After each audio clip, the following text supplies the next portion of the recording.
சகோதரிகளே, நம்முடைய அன்பு தலைவர் கலைஞர் அவர்களின் அன்பு உடன்பிறப்புகளே, உங்கள் அத்தனை பேருக்கும் என்னுடைய வணக்கத்தை, நன்றியை நான் தெரிவித்துக் கொள்கிறேன்.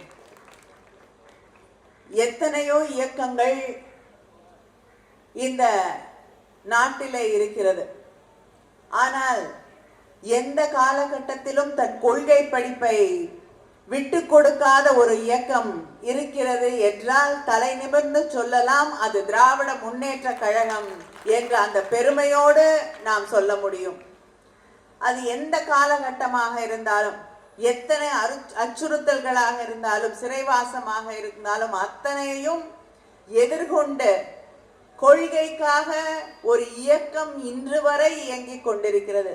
தான் கொண்டிருக்கக்கூடிய எந்த கொள்கைக்காக இந்த இயக்கம் தொடங்கப்பட்டதோ, எந்த கொள்கைக்காக திராவிட இயக்கம் தொடங்கப்பட்டதோ, எந்த கொள்கைக்காக எந்த மக்களை எல்லாம் உயர்த்த வேண்டும் என்பதற்காக நமக்கு முன்னால் தந்தை பெரியார் அவர்களும் அதற்கு முன்னால் நீதி கட்சியும் தொடங்கப்பட்டதோ, அந்த கொள்கைகளுக்காக இன்று வரை நம்முடைய முதலமைச்சர் அண்ணன் தளபதி அவர்கள் உட்பட இயங்கிக் கொண்டிருக்கக்கூடிய ஒரு இயக்கம் திராவிட முன்னேற்ற கழகம்.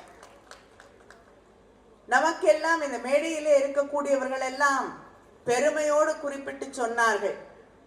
நம்முடைய முதலமைச்சர் அண்ணன் தளபதி அவர்கள் தமிழர்களுடைய பெருமையை இந்த தரணி எங்கும் எடுத்து உரைக்க கூடிய ஒரு தலைவராக, கீழடியிலே இருக்கக்கூடிய பெருமைகளை எல்லாம் இந்த நாடு முழுவதும் உணர்ந்து கொள்ளக்கூடிய வகையிலே உரக்க எடுத்து சொல்லக்கூடிய, அதற்காக போராடக்கூடிய ஒரு முதலமைச்சராக நம்முடைய அண்ணன் தளபதி அவர்கள் செயல்பட்டு கொண்டிருக்கிறார்கள்.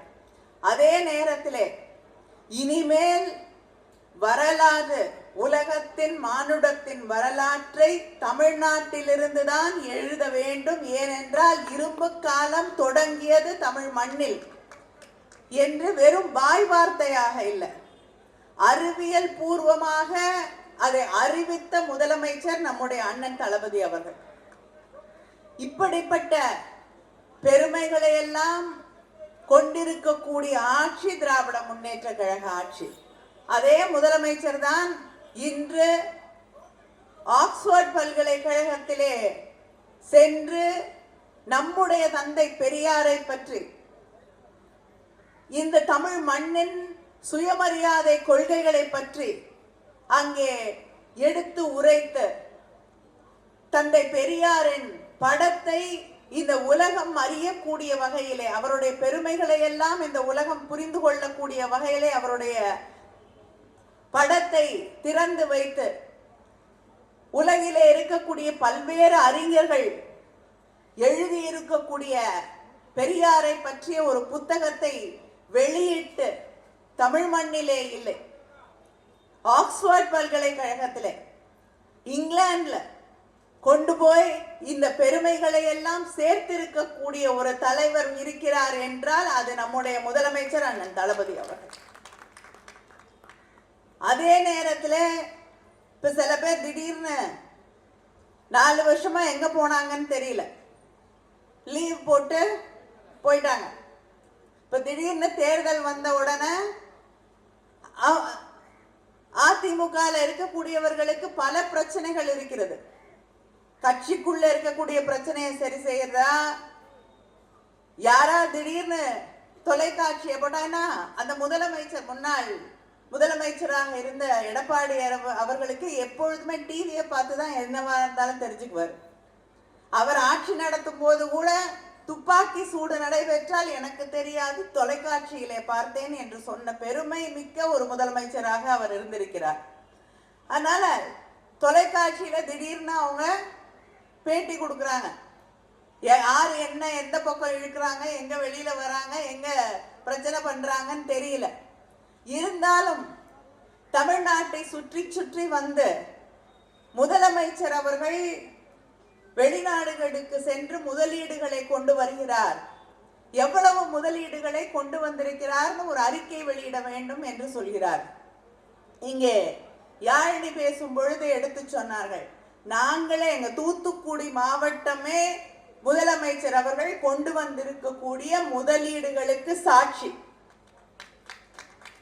ஏன்னா ஒரே ஆண்டுல கரெக்டா சொல்லணும் 18 மாசம் முதலமைச்சர் அவர்கள் வந்து அடிக்கல் நாட்டி 18 மாதங்களிலே அந்த வின்பாஸ்ட் என்ற கார் நிறுவனம் 18 மாதங்கள்ல முதல் வண்டியை ரோல் அவுட் செய்கிறார்கள். வண்டி தயாரிக்கப்பட்டு அதுவும் முதலமைச்சருக்கு சந்தேகம். இவங்கெல்லாம் சொல்றாங்க தமிழ்நாட்டில் இருக்கக்கூடிய இளைஞர்களுக்கு இளம் பெண்களுக்கு வேலை கொடுத்துருக்கோன்னு. ஆனா அதை தானே உறுதி செய்து கொள்ள வேண்டும் என்று அங்கே வந்து அந்த கார் கம்பெனியில ஃபர்ஸ்ட் கார் வெளியில வரும்பொழுது அந்த நிகழ்வுக்கு வந்த முதலமைச்சர் ஒவ்வொரு இளைஞனிடமும் அங்கே வேலை செய்யக்கூடிய இளம் பெண்ணையும் பார்த்து, நீ எந்த ஊர்ல இருந்து வந்த, எங்க படிச்ச என்று கேட்டு தெரிந்து கொண்டு பிறகுதான் அந்த மேடைக்கு வந்தார். ஏனென்றால் நம்ம ஊர் பிள்ளைங்களுக்கு வேலை கிடைக்கணும், முதலீடுகள் கொண்டு வரலாம், வேலை வாய்ப்புகளை உருவாக்கலாம். ஆனா அந்த வேலை வாய்ப்புகள் நம்ம வீட்டு பிள்ளைங்களுக்கு கிடைக்க வேண்டும் என்பதுதான் திராவிட இயக்கத்தின் அடி நாதம். அதை செயல்படுத்த வேண்டும் என்பதற்காகத்தான் நான் முதல்வன் என்ற அந்த திட்டத்தை கொண்டு வருகிறார். அது உண்மையிலேயே செயல்படுகிறதா என்று கேட்டு அறிந்து கொள்ளக்கூடிய ஒரு அன்பு நிறைந்த உள்ளத்தை வைத்திருக்கக்கூடிய முதலமைச்சர் தான் நம்முடைய அண்ணன் தளபதி அவர்கள். அது திராவிட இயக்கம் அவருக்கு கற்றுத்தந்திருக்கக்கூடிய பாடம். தலைவர் கலைஞர் அவர்கள் அவருக்கு சொல்லி தந்திருக்கக்கூடிய பாடம். பேரறிஞர் அண்ணா வழியிலே வந்திருக்கக்கூடிய முதலமைச்சர் என்பதால் அவர் அந்த உணர்வோடு இங்கே ஆட்சி செய்து கொண்டிருக்கிறார். தந்தை பெரியாரின் வழியிலே வந்திருக்கக்கூடிய ஒரு மாணவன் என்பதால் அவருக்கு இங்கே இருக்கக்கூடிய இத்தனை சகோதரிகள், உங்களுக்கு மகளிர் உரிமை தொகை ஒன்றை சகோதரிகள் புரிந்து கொள்ள வேண்டும். உதவி தொகையாக அண்ணன் தளபதி உங்களுக்கு வழங்கவில்லை, உரிமை தொகை. இங்கே பேசிய நம்முடைய அண்ணன் தனசேகர் அவர்கள் பேசும் பொழுது கூட குறிப்பிட்டு சொன்னார், நாங்க குடும்பத்துக்கு தான் பொருட்களை நலத்திட்டங்களை வழங்கினோம், ஆனால் ஆண்களுக்கு வேலை இருப்பதால் பெண்கள் வந்திருக்கிறார்கள் என்று. ஆண்களை விட உண்மையிலேயே அதிக வேலை இருப்பது பெண்களுக்கு தான், இல்லையா? இவங்கெல்லாம் வேலைக்கு போயிட்டு வீட்டுக்கு வந்து சும்மா உட்கார்ந்துருப்பாங்க. நீங்க நாள் முழுவதும் காலையிலிருந்து இரவு வரை உழைத்து கொண்டிருக்கக்கூடியது இந்த சகோதரிகள் தான். அந்த சகோதரிகளுக்கு அவர்களுக்கு ஒரு உரிமை தொகை, அவர்களுடைய உழைப்பை அங்கீகரிக்கக்கூடிய பாராட்டக்கூடிய ஒரு தொகை வழங்கப்பட வேண்டும் என்பதற்காகத்தான் அந்த மகளிர் உரிமை தொகை வழங்கப்படுகிறது. அதை தாண்டி இங்கே இருக்கக்கூடிய அடுத்த தலைமுறையை சேர்ந்த பெண்கள், தலைவர் கலைஞர் அவர்கள் ஒரு திட்டத்தை கொண்டு வந்தார்கள். ஒரு பெண் வீட்டுல பிறந்தா அது கல்யாணம் பண்ணி வைக்கணுங்கிறதுதான் எல்லாருடைய கனவு. அந்த பிள்ளைகள் பள்ளி படிப்பையாவது முடிக்க வேண்டும் என்று திருமண உதவி தொகையை கொண்டு வந்தது நம்முடைய தலைவர் கலைஞர் அவர்கள். இப்ப தமிழ்நாட்டுல எல்லா பிள்ளைகளும் பள்ளி படிப்பை முடிக்கக்கூடிய அளவுக்கு வந்து விட்டார்கள். அடுத்து வரக்கூடிய தலைமுறை கல்லூரியிலே படிக்கக்கூடிய பெண்களாக, சொந்த காலில் நிற்கக்கூடிய பெண்களாக, சாதனைகள் செய்யக்கூடிய பெண்களாக வர வேண்டும் என்பதற்காகத்தான் முதல்ல ஆண்களுக்கு தரவில்லை, கல்லூரிக்கு போகக்கூடிய மாணவர்களுக்கு நம்முடைய முதலமைச்சர் அண்ணன் தளபதி அவர்கள் அந்த திட்டத்தை கொண்டு வரவில்லை. புதுமை பெண் என்ற திட்டத்தை கல்லூரியிலே படிக்கக்கூடிய இளம் பெண்களுக்கு மாதம் 1000 ரூபாய் வழங்கக்கூடிய திட்டத்தை பெண்களுக்குத்தான் முதலிலே கொண்டு வந்தார் அண்ணன் தளபதி அவர்கள். திராவிட முன்னேற்ற கழக ஆட்சி முதலிலே அதை செய்தது பெண்களுக்குத்தான்.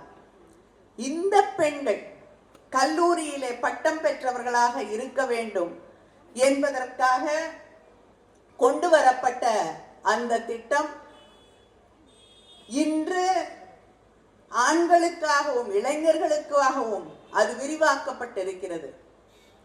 இந்த முறை முதலமைச்சர் அண்ணன் தளபதி அவர்கள் ஜெர்மனிக்கும் இங்கிலாந்துக்கும் பயணம் சென்றிருக்கிறார்கள். முதலீடுகளை கொண்டு வருவதற்கு 33 5 நாள் பயணம். அதுல 33 MOU புரிந்துணர்வு ஒப்பந்தங்கள் கையெழுத்திடப்பட்டிருக்கிறது. 15,000 கோடிக்கான முதலீடுகள் தமிழ்நாட்டுக்கு வர இருக்கிறது. 17,000 பேருக்கு மேல வேலை வாய்ப்புகளை நம்முடைய முதலமைச்சர் திரும்பி வரும் பொழுது கொண்டு வருவார். நம்ம முதலமைச்சரை பார்த்து கேள்வி கேட்கிறார்கள் முன்னாள் முதலமைச்சர் ஒருவர். நான் கேட்கிறேன், நீங்க எத்தனையோ மாநாடு நடத்துனீங்க இல்லையா? எத்தனை முதலீடு வந்தது? எத்தனை பேருக்கு வேலை கொடுத்தீங்க?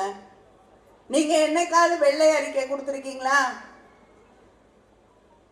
இத்தனை சாதனைகளை ஒவ்வொரு நாளும் நம்முடைய அமைச்சர் வந்திருக்கிறார். சுகாதாரத்துறையிலே அவர்கள் செய்து கொண்டிருக்கக்கூடிய சாதனைகளை பட்டியலிட்டு காட்டுவார். வேற எந்த நாட்டிலையும் கிடையாது. மக்களை தேடி மருத்துவம், வீட்டுக்கு போய் மருத்துவ வசதிகளை, வெளிநாடுகள்ல மாத கணக்குல ஒரு அப்பாயின்மெண்ட் காத்திருக்கணும். இங்கே அந்த நிலை இல்லை. வீடு தேடி வந்து மருத்துவ சேவைகளை செய்யக்கூடிய ஒரு ஆட்சி நடைபெறக்கூடிய மாநிலம் இருக்கிறது என்றால் அது தமிழ்நாடு. அதுக்காக தான் அவர்களுக்கு பல உலக நாடுகள் அதை அங்கீகரித்து பரிசுகள் தந்து கொண்டிருக்கக்கூடிய ஒரு நிலையிலே இருக்கக்கூடிய ஆட்சி இந்த ஆட்சி. ஆனால் இந்த திட்டங்களை எல்லாம் கொண்டு வர வேண்டும், இந்த திட்டங்களை எல்லாம் செயல்படுத்த வேண்டும். ஒரு புறம் தமிழ்நாட்டுக்கு எந்த நிதியையும் தரக்கூடாது என்ற எண்ணத்திலேயே இருக்கக்கூடிய ஒன்றிய அரசாங்கம் பிஜேபி. பட்ஜெட் நமக்கு, நம்ம பிள்ளைங்களுக்கு படிக்கிறதுக்கு தர வேண்டிய நிதியை கிட்டத்தட்ட 5,000 கோடியை வைத்துக்கொண்டு நீ ஹிந்தி படி இல்லைன்னா காசு கொடுக்க மாட்டேன்னு வச்சுட்டு இருக்கக்கூடிய ஒன்றிய அரசோடு நாம் தினம் தினம் போராடி கொண்டிருக்கிறோம். நமக்கு வர வேண்டிய நிதி வழங்கப்படுவதில்லை. ஆனால் இருந்தாலும் தமிழ்நாட்டை அத்தனை வகைகளிலும் ஒரு முன்னணி மாநிலமாக நம்முடைய முதலமைச்சர் அண்ணன் தளபதி அவர்கள் நடத்தி கொண்டிருக்கிறார்கள். ஒவ்வொரு நாளும் சாதனைகளை செய்து கொண்டிருக்கிறார்கள் என்றால் கற்ற பாடம். இங்கே மேயராக இருந்த பொழுது பயின்ற பயிற்சி. அவரே பல முறை சொல்லுவார், நான் மேயராக பொறுப்பேற்றுக் கொண்ட போது தலைவர் கலைஞர் அவர்கள் எனக்கு சொல்லி தந்தார்கள், உனக்கு பதவி வழங்கப்படவில்லை, பொறுப்பு வழங்கப்பட்டிருக்கிறது என்று. அந்த பொறுப்பை அவர் உணர்ந்ததால் இவ்வளவு சாதனைகளை செய்து கொண்டிருக்கிறார்கள். அதனால் இங்கே இருக்கக்கூடிய சகோதரிகளுக்கு சொல்லிக்கொள்ள விரும்புகிறேன், யார் பொறுப்பை உணர்ந்திருக்கிறார்களோ, யார் ஆட்சியை ஒரு நல்லாட்சியாக நடத்தக்கூடிய பாடத்தை படித்துவிட்டு வந்திருக்கிறார்களோ அவர்கள் மட்டும்தான் தமிழ்நாட்டை நல்லாட்சி வழியிலே கொண்டு செல்ல முடியும். திடீர்னு வந்து நான் இதை செய்வேன் அதை செய்வேன்னு, எதை செய்வேன்னு சொல்லவே தெரியாத சில பேரை நம்பி நாம் தவறான பாதையிலே சென்றுவிட மாட்டோம். ஏன்னா தமிழ்நாட்டில் இருக்கக்கூடிய பெண்கள் புத்திசாலிகள். வேற எந்த மாநிலத்தை காட்டிலும் இங்கே இருக்கக்கூடிய பெண்கள் அதிகமாக படித்தவர்கள். உழைக்கக்கூடிய மகளிர் அதிகமாக இருக்கக்கூடிய மாநிலம் தமிழ்நாடு என்ற பெருமையை பெற்றிருக்கக்கூடிய 42% தமிழ்நாட்டில் இருக்கக்கூடிய பெண்கள் உழைக்கக்கூடிய மகளிர். அதனால அரசியல் பற்றிய அறிவு, அதே நேரத்திலே தன் எதிர்காலம் பற்றிய அக்கறை, தன் பிள்ளைகளின் எதிர்காலம் பற்றிய ஒரு நம்பிக்கை, இது அத்தனையும் ஒருங்கே பெற்றிருக்கக்கூடிய சகோதரிகள் வரக்கூடிய தேர்தலிலே நிச்சயமாக உங்களுக்காக உழைக்கக்கூடிய, உங்களின் எதிர்காலத்தை பற்றி கவலைப்படக்கூடிய நம்முடைய அண்ணன் தளபதி அவர்களை மறுபடியும் ஆட்சி பொறுப்பிலே ஏற்றி பார்ப்பீர்கள் என்ற நம்பிக்கை எனக்கு இருக்கிறது. நன்றி, வணக்கம்.